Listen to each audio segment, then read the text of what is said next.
Dans une petite ville nichée au cœur des montagnes, une librairie mystérieuse nommée Les Échos du Temps n'ouvrait ses portes qu'une nuit par an.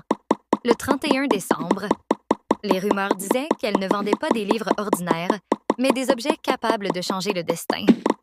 Cette année-là, Elena, une jeune journaliste en quête de sensations fortes, a décidé d'explorer la librairie.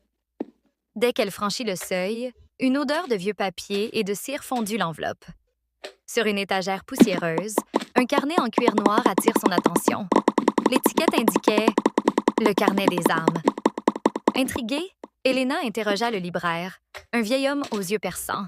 « Ce carnet est spécial », dit-il. « Chaque page blanche représente une âme que vous pouvez contrôler en y écrivant un souhait. Mais attention, chaque action a un prix. » Incrédule, Elena achète le carnet. Une fois chez elle, elle a décidé de tester l'objet en écrivant un souhait simple. Que mon voisin cesse de jouer de la musique à fond. Le lendemain, elle apprit que son voisin avait mystérieusement perdu Louis. Terrifiée mais fascinée, Elena continue d'utiliser le carnet. Chaque souhait se réalisait, mais toujours avec une conséquence inattendue. Les pages du carnet se remplissaient et son pouvoir semblait à la consommatrice.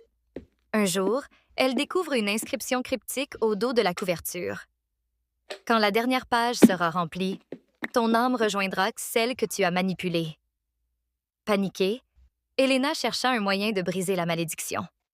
Elle retourna à la librairie, mais celle-ci avait disparu.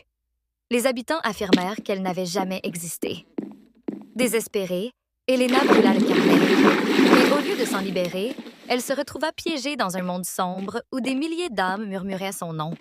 À l'extérieur, un nouveau carnet est apparu sur une étagère poussiéreuse dans une ville lointaine, attendant son prochain propriétaire. Et si vous trouvez un tel carnet, que feriez-vous?